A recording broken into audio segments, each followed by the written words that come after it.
Il y a vraiment aujourd'hui, avec ce qui se passe, le contexte mondial, géopolitique, etc., il y a une incertitude. Mais après, attention, c'est pas facile, c'est pas magique, c'est pas en claquant des doigts.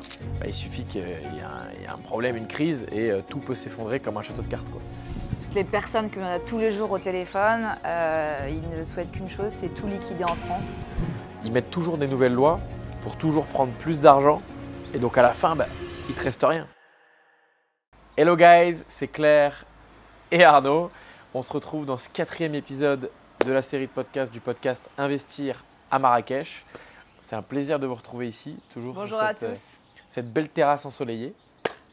Aujourd'hui, on va parler du marché de l'immobilier et on va faire vraiment une comparaison entre le marché français, parce que la plupart des gens qui nous écoutent sont quand même en France, et du marché marocain.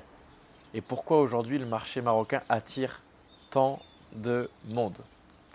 Claire, c'est un honneur de t'avoir aujourd'hui dans ce podcast. Et L'honneur est partagé. Avant qu'on démarre, qu'est-ce qu'on leur dit? Avant de commencer ce podcast, n'oubliez pas de vous abonner, d'activer la petite cloche et de nous mettre vos commentaires juste en dessous.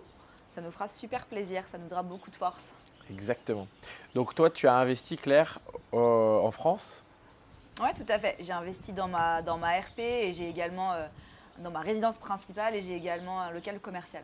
Ok. Et c'est vrai qu'aujourd'hui, la plupart des gens qu'on a au téléphone, qui nous contactent ou même qui regardent nos vidéos, ils ont des propriétés en France, ils ont déjà investi en France. Exactement. Et beaucoup sont en train de tout liquider. Exactement. Tous les interlocuteurs, toutes les personnes que l'on a tous les jours au téléphone, ils ne souhaitent qu'une chose, c'est tout liquider en France. Parce que la raison principale, c'est la fiscalité. Ils sont étouffés par la fiscalité et finalement, ils ne s'y retrouvent plus, on va dire. Ouais, on y reviendra après, mais c'est vrai qu'il y a vraiment aujourd'hui, avec ce qui se passe, le côté, le contexte mondial, géopolitique, etc., il y a une incertitude qui est en train d'arriver, où les gens, en fait, ils savent pas se projeter sur une fenêtre de 2, 3, 4, 5 ans. Et le problème, c'est que quand on est investisseur, on veut pouvoir se projeter pour gagner de l'argent, que ce soit avec des loyers, donc avoir un rendement locatif, ou forcément une plus-value à la revente. Et aujourd'hui, c'est vrai que le marché français et plus globalement même le marché européen, après il y a des villes forcément qui ne sont un peu moins impactées. Moins impactées, mais c'est vrai qu'il n'est pas très sexy en ce moment. Alors il y a le côté fiscal, on y reviendra après, mais il y a tout le côté aussi morosité. Ouais, on va dire l'ambiance générale, économique, sociale, où les gens finalement ne s'y retrouvent plus du tout et ils ont envie de pouvoir aller mettre leurs billes ailleurs. Exactement. Dispatcher leur argent ailleurs, et puis, parce que la France ne fait plus rêver. Ouais, et je pense que vraiment, ce qui a complètement bouleversé les choses, c'est le Covid. Et après le Covid, les gens, ils ont eu une espèce de... Ils sont réveillés, entre guillemets. Il y a eu de plus en plus de gens qui ont voulu se lancer à leur compte en tant que freelance. De plus en plus de nomades, donc des gens qui restent pas toute l'année dans un appartement.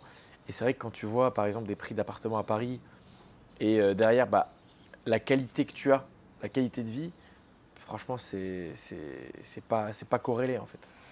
C'est ça, tu vois. J'ai en tête un appartement dans le 15e arrondissement de Paris, 50 mètres carrés, une petite terrasse, une place de parking. On est à 550 000 €. C'est ça. Et le problème, c'est que tu descends en bas, c'est sale, tu te sens peut-être pas en sécurité le soir pour rentrer. Et en fait, quand tu achètes pour moi de l'immobilier, il n'y a pas que le bien. Et pas que la il n'y a pas que la localisation. Il y a tout ce qu'il y a autour, tout l'écosystème environnant. Exactement. Et il y a aussi, forcément, quand tu achètes un bien, là tu me disais 50 mètres carrés à 550 000 €, t'imagines ce que tu peux avoir ici, par exemple à Marrakech, à 550 000 €. Ouais. C'est une de mes amies là, qui a fait estimer son bien. Et voilà. Après, on connaît les prix parisiens, on est à peu près à 10 000 € du mètre carré. C'est une ville qui est fantastique, qui est sublime.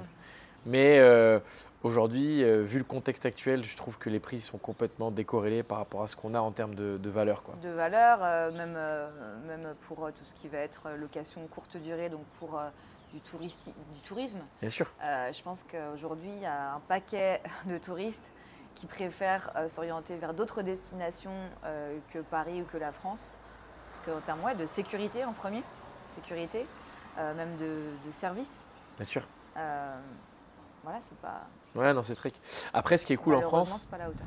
ce qui est cool en France, c'est quand même l'effet de levier, donc avec des crédits, etc., qui est quand même beaucoup plus puissant qu'au Maroc.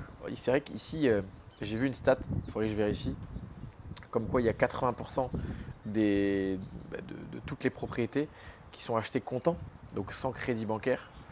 Et forcément, ça offre une stabilité parce qu'on a vu ce qui s'est passé aux États-Unis en 2008 avec la crise des subprimes. Et qu'entre guillemets, quand tout l'immobilier repose sur de la dette, il suffit qu'il y ait un problème, une crise, et tout peut s'effondrer comme un château de cartes, quoi. Ouais. Alors qu'ici, voilà, comme l'immobilier est acheté comptant, et c'est vrai que… Il y a moins cette culture du crédit, c'est vrai. C'est ça. Ici. Après, c'est en train d'évoluer et ils sont en train d'ouvrir les vannes sur pas mal de choses. Il y a des voitures qui sont achetées à crédit. Il y a de plus en plus de gens aussi qui font appel à des crédits immobiliers. Et c'est vrai que quand on est investisseur, en général, on veut faire appel à du levier. Mais on a quand même beaucoup de gens au téléphone. Et peut-être vous qui regardez cette vidéo, qui veulent acheter, en fait, même pas se prendre la tête et veulent acheter comptant leur propriété. C'est vrai qu'en termes de sérénité, c'est quand même plus souple. On se sent mieux, entre guillemets, quand on n'a pas de crédit. Mais après, on comprend aussi le côté levier où, en posant 1 euro sur la table, on nous en prête 3, quoi. Après, du coup, l'herbe n'est pas toujours plus verte ailleurs. Mais c'est vrai qu'en France, il y a des trucs en ce moment qui sont complètement dingues. Ouais. L'autre fois, avec quelqu'un qui rentre dans ton appartement et qui le squatte, ça, c'est une règle, je trouve ça lunaire, quoi. Tu n'es plus maître à bord et c'est le squatteur qui prend les pleins droits, quoi. Et puis après, il y a aussi pour vraiment ce que cherche un investisseur aujourd'hui, et ce podcast s'adresse aux investisseurs, c'est du rendement locatif. Et c'est vrai que le rendement locatif en France, il est pas sexy. Non. Il n'est pas du tout sexy. Sauf, encore une fois, sur des niches. Sur certaines villes qui vont être intéressantes, mais c'est pareil. Si tu investis à je ne sais combien de kilomètres de chez toi, déjà que la rentabilité n'est pas extraordinaire.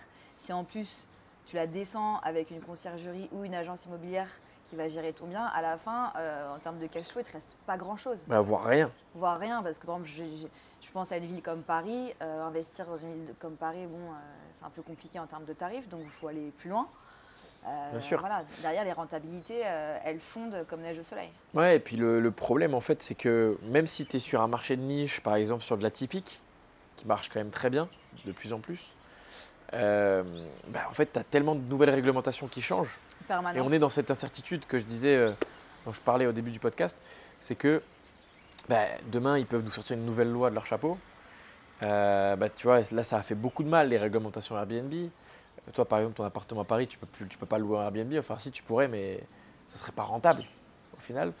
Derrière, niveau imposition, n'en parlons pas, avec tout ce qui est LMNP, etc. Ils mettent toujours des nouvelles lois pour toujours prendre plus d'argent. Et donc, à la fin, il ne te reste rien. Sauf que le but d'un investisseur, encore une fois, c'est de gagner de l'argent. Si tu investis et qu'il ne te reste pas d'argent… C'est ça, sans parler de la revente. C'est ça, la revente. Les reventes et aussi taxé à la revente. Les héritages. Ça, c'est encore un autre sujet, mais… Ouais, mais tout, en fait, on te prend de l'argent partout. Et il y a des manières quand même d'optimiser. Tu vois, tu peux acheter en SARL, acheter avec des SCI, etc. Et pas acheter en nom propre. Mais en fait, si tu fais le calcul et que tu te projettes, si l'État ne te prend pas de l'argent au début, il te prendra de l'argent à la fin. Exactement. C'est soit il commence à te prendre de l'argent vraiment au début et il t'en prend un peu moins à la fin, ou alors c'est l'inverse. Mais quoi qu'il arrive, tu ne pourras pas échapper à l'impôt. Et c'est vrai que c'est de pire en pire, quoi. C'est de pire en pire. C'est de pire en pire. Et on est étouffé. Et les taxes foncières qui ne font que augmenter, les frais de notaire ils ont augmenté aussi. ou pas? Les frais de notaire, non? Ils veulent les augmenter. Ok. Bref, les taxes foncières qui ont fait que augmenter, les frais de notaire qui sont en train aussi potentiellement d'augmenter. Enfin bref, ils veulent vraiment taxer chaque étape, que ce soit l'acquisition, que ce soit pendant l'exploitation, que ce soit pendant la transmission et à la revente. Et en fait, ça donne vraiment envie de partir. Et on a eu, encore une fois, beaucoup de gens au téléphone. On a un client, il se reconnaîtra, qui est de Rouen, qui a plus de 30 lots, une trentaine de lots, et qui est en train de tout liquider. Et ça, on en a tous les jours au téléphone. Ouais, tous les jours. Tous les Vraiment, jours. vraiment Et en fait, tous les jours. ça fait peur. Des entrepreneurs, des multi-investisseurs qui ne veulent plus entendre parler de la France. C'est ça. Et en fait, ça fait peur parce que si on se dit que tout le monde vend, que tous ces gens-là vendent et que derrière, il n'y a pas d'acheteur en face, ce qui va se passer, c'est que le marché va s'effondrer. Il va s'effondrer, le marché de l'immobilier. Après, voilà, encore une fois, il y a des gens qui veulent miser sur des villes comme Paris, des villes prestigieuses, parce que Paris restera Paris, je pense. Mais en tout cas, le marché de l'immobilier est très très instable et très incertain pour les prochaines années. Il y a eu également beaucoup de fermetures d'agences immobilières là, ces derniers mois. Bien sûr. Et c'est pour ça, quand on est investisseur, même si on n'a pas de boule de cristal, il faut qu'on aille sur des marchés où on a quand même un attrait, il y a une traction et on arrive à peu près à dessiner l'avenir, quoi. Et en France, en tout cas, c'est compliqué. Alors qu'ici, à Marrakech, pour faire le parallèle sur le Maroc, enfin et même sur le Maroc au sens plus large, sur les prochaines années, ça sent bon. Encore une fois, on ne sait pas de quoi l'avenir est fait. Il peut y avoir un autre Covid, il peut y avoir de nouvelles réglementations, des problèmes. Mais en tout cas, il y a beaucoup plus de feux verts sur un pays comme le Maroc qui est en plein développement, en plein boom, sur plein de secteurs et notamment l'immobilier, qu'en France, quoi. Clairement. Et c'est cyclique. C'est cyclique. On est aujourd'hui au niveau des 30 glorieuses qu'a connu la France, où l'immobilier n'a fait que monter. Et le Maroc aujourd'hui est en train de connaître cette phase, quoi. Donc ouais, le marché marocain est en train d'exploser. Il y a plein de villes. Après nous, on est concentré sur Marrakech, mais il y a plein de villes où l'immobilier a beaucoup d'avenir. Il y a beaucoup de gens qui parlent de Tanger, Essaouira, Agadir, toute la région d'Agadir, Tarazout, c'est en train de bien se développer. Et aujourd'hui, c'est clair. Pourquoi il y a autant d'attrait? Il y a le soleil. Il y a le soleil. Ça parle français. Il y a une bonne qualité de vie. Une bonne qualité de vie. On se sent bien, on se sent en sécurité. C'est à côté de l'Europe. C'est à côté de l'Europe. Et on a une souplesse, parce que ça c'est quand même important, niveau impôt qui est quand même c'est plus léger qu'en France. Et après, ce que viennent chercher les investisseurs, c'est le rendement locatif. Exactement. Et je ne connais pas un seul endroit proche de l'Europe avec un rendement aussi fort, clairement. Et quand on dit aux gens qu'il y a des rendements à plus de 20%, même sur certains cas qui avoisinent les 30%, ils pensent qu'ils ne nous croient pas. Parce que c'est vrai que quand on est on a des œillères et qu'on est en France et qu'on a un prisme en fait, où déjà quand tu fais du 10%, c'est énorme.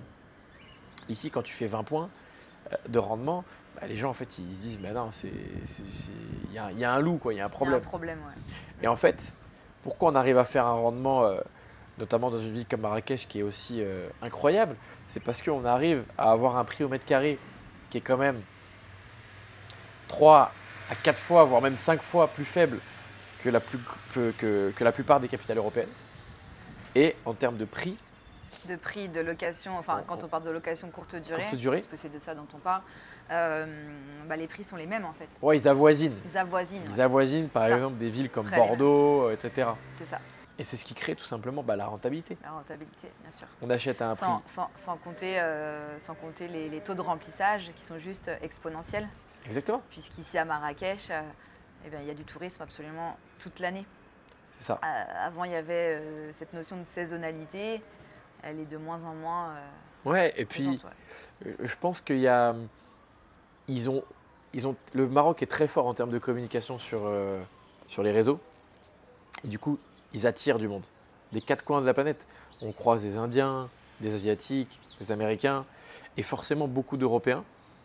Et la plupart des Européens, en fait, ils fuient ils fuient l'Europe parce que il fait moche tout le temps. Ouais. Il fait vraiment pas beau. Depuis 1 an et demi en France. Exactement. Donc ils viennent en fait tout simplement en week-end ici chercher un peu de soleil et le nombre de gens qui nous contactent sur Instagram et qui viennent à Marrakech peut-être 4-5 fois par an, voire plus. Ils viennent s'évader un week-end limite tous les mois à Marrakech parce que les avions, et il y a un gars qui dit ça dans un podcast, les avions sont pas chers. Ouais, les avions sont bon, pas là, chers. on a regardé pour avril, ça a bien augmenté. Ça dépend. Mais les avions, l'autre fois, on voulait pas. Surtout qu'il y a plusieurs vols par jour. Mais bien sûr. Tous les jours de la semaine. Je crois qu'il y a 40 vols par jour à Marrakech qui atterrissent. Et en fait, ce qui est incroyable, c'est que t'es pas loin de l'Europe. En 2h30, tu es en France. En 1h et quelques, tu es en Espagne. Et la plupart du temps, les vols sont vraiment pas chers. L'autre fois, je suis parti à Malaga pour 24 € aller-retour. Toi, tu es parti à Madrid le jour même pour 60 €. 3 heures avant. L'autre fois, on voulait partir à Londres. On a regardé le vol, c'était 45 € aller-retour. En fait, forcément que ça donne envie de partir au soleil. Quand tu es à Londres, qu'il pleut tout l'hiver et que tu as envie tout simplement de t'évader en week-end, tu prends un billet d'avion et en 3 heures, 3h30, tu es à Marrakech. C'est ça.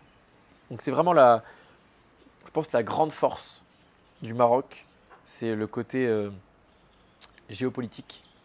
C'est vraiment forcément la porte vers l'Afrique, mais on a cette proximité avec l'Europe qui permet d'avoir tout ce flux de touristes qui viennent dans les Airbnb ici à Marrakech, quoi. Bien sûr.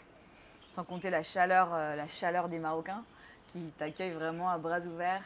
Et voilà. Donc c'est aussi quelque chose qui est important parce que finalement quand tu arrives dans un pays, il fait beau, mais les gens ils sont pas sympas. Exactement. Ça nous fait ça en France. Hein. Tu rentres en France, les gens sont pas sympas. C'est un énorme point positif. Ouais, non, mais c'est sûr. Au-delà de tout le reste. Et forcément, ça participe au remplissage que tu parlais tout à l'heure, où les Airbnb sont full à craquer. Pareil, quand tu parles… Les Airbnb, les hôtels. Les hôtels. Les hier, maisons d'hôtes. Exactement. On va même les camps à Gafay. On va parler plus en détail d'ailleurs du marché de l'immobilier à Marrakech, de quoi il est composé, etc. Et pourquoi nous, on a choisi les riads.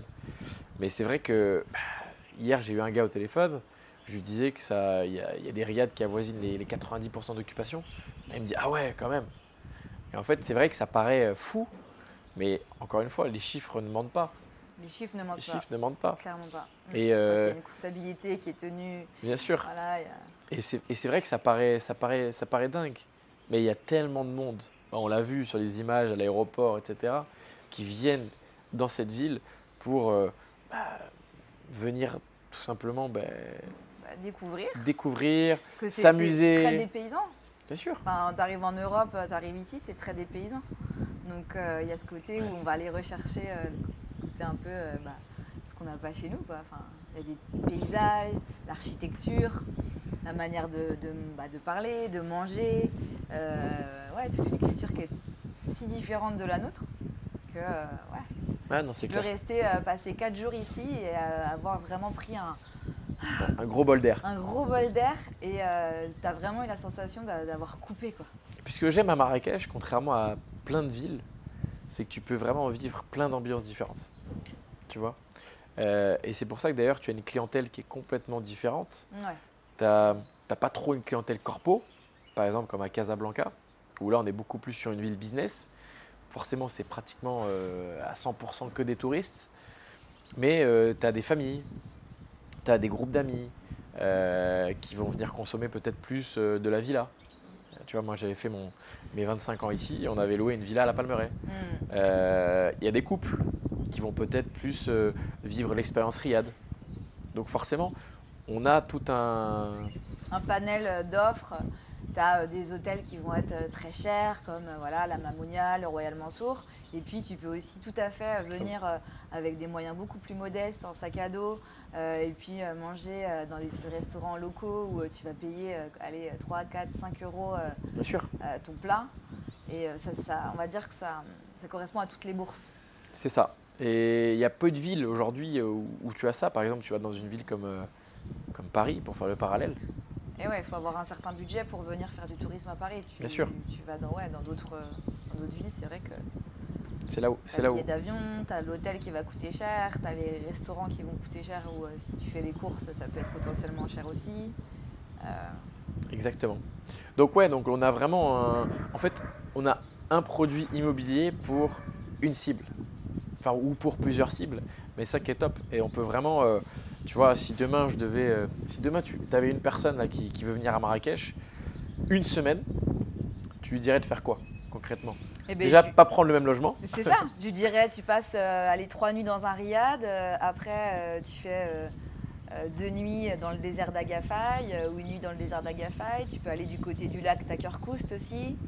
Enfin, il y a plein de choses, il y a tellement de choses à faire. C'est ça. Tellement de choses à faire. Et si tu as un peu plus de temps. Tu peux te faire un petit kiff, aller une nuit dans un bel hôtel avec une grande piscine. Et, voilà, tu peux vraiment vivre plein d'expériences dans un seul et même endroit. C'est ça. Parce que quand tu vas dans le désert d'Agafay, c'est tellement dépaysant. Ouais, tu peux aller même dans les montagnes. Les montagnes. Tu as les montagnes de l'Atlas, tu peux aller te faire un trip dans les montagnes. Tu es à quoi? Tu es à 1h30, 2 heures des montagnes. C'est ça. L'autre fois, on est parti manger à l'hôtel de Richard Branson, à Asni. Je crois que c'est Asni, la ville. Et franchement, c'est tellement dépaysant. Tu arrives, tu es au milieu des montagnes. Wow. Et tu manges ton tagine face à l'Atlas. Franchement, c'est magnifique. C'est vraiment incroyable et tu es à 1 heure, 1h30 de Marrakech. C'est ça. Et hop, après tu peux reprendre ton avion et rentrer à Paris ou rentrer. Je parle de Paris parce que je suis de Paris, mais en France. Exactement. Et après, donc tu as, tu peux avoir encore une fois même 2 styles de vie. Tu peux être dans une villa et avoir quelqu'un par exemple qui te prépare à manger, etc. Et profiter, rester dans la villa si vraiment tu veux être en mode farniente et te reposer. Tu peux bouger, comme tu disais, découvrir plein de choses. Et puis surtout, tu peux sortir. Marrakech, c'est une ville qui est faite pour sortir. Qui est festive. Qui est festive. Ouais, bien sûr. C'est ce qui attire. Tu vois des grosses institutions ici, comme par exemple, juste pas loin d'ici, le comptoir d'Arna. Tu as Bozine. Donc franchement, c'est des grosses institutions qui sont d'ailleurs souvent pleines. Des fois, tu les appelles. C'est plein, c'est tout le temps plein. C'est des gros établissements, c'est grand.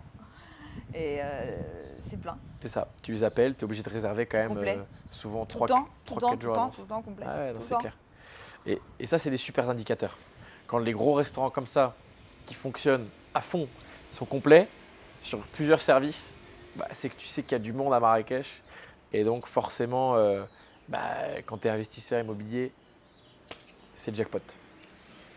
Et donc voilà, il y en a pour tous les goûts, il y en a pour toutes les bourses, il y en a pour vraiment n'importe quel type de population. Et nous, c'est vrai qu'avec Claire, on a choisi le riad. Alors pourquoi on a choisi le riad?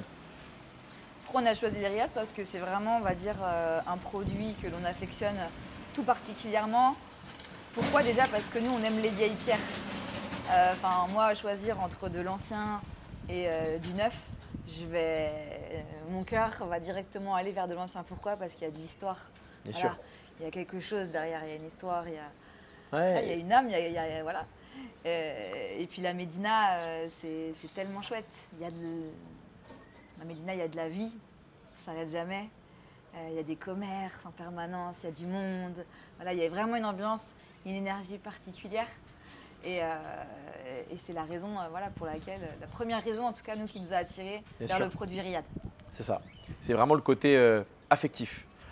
Et après, on a découvert le côté chiffre. Et forcément, quand tu as un truc qui te plaît et qu'en plus de ça, ça peut ramener de l'argent à des investisseurs, c'est là en fait où c'est le combo gagnant, clairement. Et je me rappellerai toute ma vie, il y a plus d'1 an maintenant, tu me fais rencontrer quelqu'un, donc c'est une amie d'une de tes amies, qui a des riads ici à Marrakech. Elle m'invite prendre le petit déjeuner. Donc, forcément, c'est une Française, hein, mais qui a l'hospitalité marocaine en elle. Et donc là, elle me montre ses riads, elle me montre toutes les rénovations, le côté traditionnel. Et puis après, elle me montre les chiffres en termes de location. Et donc là, en fait, je me suis dit, mais arrête, c'est pas possible. Et puis elle me montre un deuxième, et puis un troisième. Et c'est vrai que tous les gens ici qu'on a connus, donc des propriétaires de riad, Même eux, à chaque fois, ils n'en reviennent pas des chiffres. Les propriétaires eux-mêmes sont assez subjugués par les chiffres. Exactement. Et franchement, c'est pas du tout pour survendre, etc. Parce qu'ils pourraient très bien mentir. Mais quand tu vérifies, encore une fois, les dashboards sur Airbnb, sur Booking, eh ben, c'est la réalité en fait. Les chiffres ne mentent pas. Et généralement, un premier riad amène à un deuxième riad. Exactement. Là, j'ai 2 personnes en tête qui en ont acheté un premier. Ça fonctionne tellement bien parce qu'ils voulaient en profiter un petit peu de temps en temps. Et ils voient que ça fonctionne tellement bien qu'ils se disent bon, bah, on va en acheter un deuxième. C'est ça. Franchement, c'est un produit qui est tellement authentique, qui attirera toujours du monde. C'est ça. La Médina aujourd'hui, j'ai déjà dit sur pas mal de mes posts, notamment sur Instagram, mais c'est le cœur historique, comme tu l'as très bien dit. On ne pourra pas l'agrandir. Dans n'importe quelle grande ville dans le monde, le cœur historique, c'est là où il y a le plus de valeur. Clairement, ça sera toujours le cœur historique, ça ne changera pas. C'est ça. Et donc, c'est pour ça que c'est pour moi et pour Claire le meilleur investissement à faire, en tout cas à Marrakech. Ça, c'est une certitude pour le long terme, pour une projection long terme, que ce soit pour du rendement ou même pour une revente future avec une belle plus-value. Et donc, en termes de riad, ben, c'est pareil en fait. Il peut y avoir pour tous les budgets, que ce soit en termes de visiteurs qui vont venir dans le riad. Il y a des riads à 50 € la nuit et il y a des riads à 200, 300 € la nuitée. Même plus. Même plus. Même largement plus. Même largement plus. Alors, il n'y en a pas énormément, mais il y en a et ça marche parce qu'ils attirent vraiment, ils arrivent à capter une clientèle haut de gamme qui vient consommer le produit phare de Marrakech, quoi, qui est la Médina et qui restera encore une fois la Médina. Aujourd'hui, si vous êtes investisseur, il y a différents types de riad. Il y a le riad privatif. Privatif, voilà, qui va aller, j'allais dire qui va jusqu'à 5 chambres. Non, on fait ce qu'on veut au final. Mais c'est vrai que c'est plutôt des petits riads, 3, 4 chambres. Et même si on veut être plus exact dans les termes, si on fait vraiment des petits, en général, c'est des douiria. Et les douiria, à l'époque, c'était en fait, vous avez le grand riad avec le patio et vous avez en fait la petite douiria, qui est la petite maisonnette, si je peux appeler ça comme ça, qui est accolée en fait au riad. Exactement. Qui souvent a un petit patio. Et ces petites douiria-là, en fait, on peut aujourd'hui venir les rénover en faisant du 2 ou du 3 chambres, voire même du 4 si jamais c'est des grandes douiria, pour le louer en exclusivité. Voilà, sur des surfaces au sol allant de, pour les plus petits, 50 mètres carrés à 80, 100 mètres carrés. Une centaine de mètres carrés, exactement. Là, on peut passer maison d'hôte et c'est donc minimum 5 chambres. C'est ça. Voilà. Et donc là, on est en exploitation comme un hôtel. Hein. Exactement, c'est comme un hôtel. On loue à la chambre. On a du staff à demeure qui tient donc la maison d'hôte. C'est ça. Voilà. Après, il y a des propriétaires aussi qui, des fois, n'ont pas envie de se casser la tête avec la gestion, etc. Donc, ils peuvent faire de la location-gérance. Ça arrive. C'est-à-dire qu'ils mettent leur riad en location avec un gérant qui va lui donner un loyer fixe tous les mois. Et ce gérant-là, derrière, va exploiter le riad. C'est une sorte de contrat de sous-location, en fait. C'est ça. Après, voilà, ça dépend des projets de chacun. C'est ça. Si l'investisseur veut travailler au sein de son riad, si l'investisseur veut juste être investisseur et délégué à du personnel. C'est ça. Ou effectivement faire de la location-gérance. Voilà, oui, il y a même sur des produits, même maison d'hôte. Tu vois, par exemple, je pense à Jamel. Et donc Jamel, qui a son riad d'Ar El Bachag, donc statut maison d'hôte, 5 chambres. Au final, tu vois, ça l'embêtait de l'exploiter parce qu'il n'est pas sur place, etc. Et puis il n'avait pas envie de le mettre en location-gérance. Qu'est-ce qu'il fait? Il l'a mis en private. C'est-à-dire qu'il l'exploite vraiment qu'en exclusivité. Donc c'est-à-dire qu'en général, c'est des familles ou des groupes d'amis qui vont venir louer le riad 5 chambres. Donc c'est-à-dire que ça peut accueillir 10 personnes quand même. C'est ça. Et l'avantage aussi de faire ainsi, c'est que c'est l'exploiter en privatif. Et puis demain, si finalement on change d'avis, on a envie de faire de la maison d'hôte, l'avantage, c'est qu'on en a la possibilité parce qu'on a un 120 mètres carrés au sol et du 5 chambres. Exactement. Voilà. Après, bien évidemment, il faut demander le statut, l'agrément maison d'hôte. Qui est quand même on ne s'improvise pas maison d'hôte comme ça. C'est ça, qui est de plus en plus complexe à avoir. Il faut déposer tout ce qui est permis. Il y a un cahier des charges à respecter. Et donc ça, il faut bien se renseigner en amont pour pouvoir avoir son titre de maison d'hôte. Nous, c'est ce qu'on dit en général aux gens qu'on a au téléphone, c'est que s'ils ont en tout cas le budget pour s'acheter une maison d'hôte, il vaut mieux partir sur la maison d'hôte, qui pourront exploiter par la suite en privatif, en exclusivité, s'ils le souhaitent. Mais au moins, ça leur laisse cette flexibilité. Après, si jamais voilà, vous avez en général moins de 500 000 euros, aujourd'hui, c'est compliqué d'avoir une maison d'hôte. Et donc, il faudra partir sur des riads plus petits à exploiter en privatif, quoi. Alors après, c'est vrai qu'acquérir un riad, comme on l'a dit, c'est très intéressant. Mais après, attention, c'est pas facile, c'est pas magique, c'est pas en claquant des doigts. Bien sûr. Voilà, donc il faut quand même respecter certains process, être bien accompagné. Voilà, tant sur la partie donc acquisition, pour pas se faire arnaquer, pour pas acheter un bien par exemple non titré. Enfin voilà, il y a plein de entre guillemets d'arnaques possibles, ou en tout cas d'entourloupes, on en entend tous les jours. Donc voilà, il faut être très vigilant, raison pour laquelle nous, on a aussi créé notre structure Claire et Arnaud afin d'accompagner en toute sérénité. Des personnes comme vous. Voilà, des personnes comme vous, des investisseurs qui souhaitent être accompagnés en toute sécurité, en toute sérénité, sur tous les plans. Voilà. Sachant que voilà, il y a aussi derrière toute la partie travaux. Qui peut être un casse-tête à distance. Qui n'est pas une mince affaire. Voilà. Et derrière, toute la partie gestion du bien en location courte durée. Voilà, donc qui est derrière, pareil, tout un savoir-faire, tous des process spécifiques, car même si le Maroc, en bien des choses, ressemble à la France sur certains process, sur certaines lois, etc., il y a plein de choses qui sont différentes. Voilà. Exactement. Et c'est pour ça qu'il faut avoir une gestion, que ce soit voilà, des travaux, que ce soit la gestion locative derrière, qui soit nickel, au cordeau, pour que ça se déroule le mieux possible en termes d'acquisition et surtout que ça aille le plus rapidement possible à l'exploitation.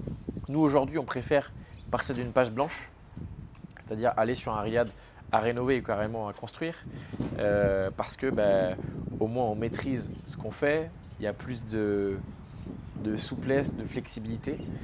En général aussi, quand on fait des travaux, derrière, ça nous permet d'avoir une plus-value directement potentielle pour l'investisseur. Après, il y a des investisseurs qui préfèrent acheter un riad maison d'hôte qui est déjà en exploitation, parce que c'est comme si vous achetiez un business, clairement, avec un historique. Mais encore une fois, attention à bien faire votre due diligence et analyser vraiment tous les chiffres du riad, sur les antécédents, etc. pour vraiment savoir si oui ou non vous pouvez vous positionner dessus.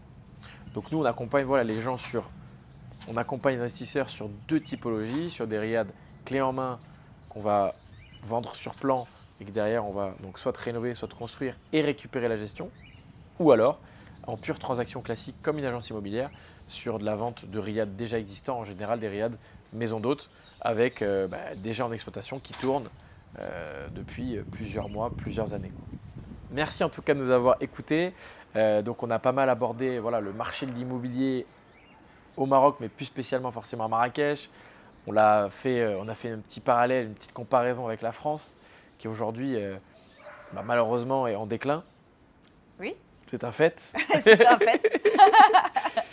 Donc, qui malheureusement est en déclin. Et c'est vrai que pour le prochain épisode, donc pour le cinquième épisode, on va rentrer plus en détail sur vraiment le processus d'achat.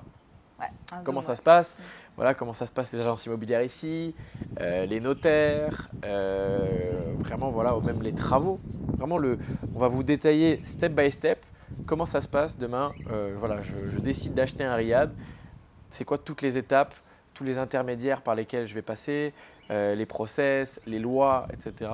avant d'avoir mes clés et de pouvoir l'exploiter. Et on ira même faire un zoom aussi sur la partie gestion sur un autre épisode parce que là, il y a pas mal de subtilités aussi avec le Maroc qui change quand même, comme tu l'as très bien dit tout à l'heure, de la France, quoi. Merci à tous de nous avoir écoutés. J'espère que vous aurez appris des choses. Et si vous avez des questions, n'hésitez pas à nous poser toutes vos questions en commentaire ou même à nous contacter. Et d'ici là, abonnez-vous, activez la petite cloche. Exactement. Et si vous souhaitez investir dans un riad, vous avez un lien juste en dessous de cette vidéo si vous la regardez sur YouTube. On est aussi disponible sur les plateformes comme Spotify, Apple Podcast. Donc peut-être qu'il y en a d'entre vous qui nous ont connus là-dessus et qui écoutent le podcast. Mais sachez que sur YouTube, vous pouvez cliquer sur le lien en dessous pour réserver un rendez-vous avec un conseiller et voir si on peut vous accompagner dans votre acquisition. Merci à tous. À très vite. À bientôt. Ciao. Bye bye.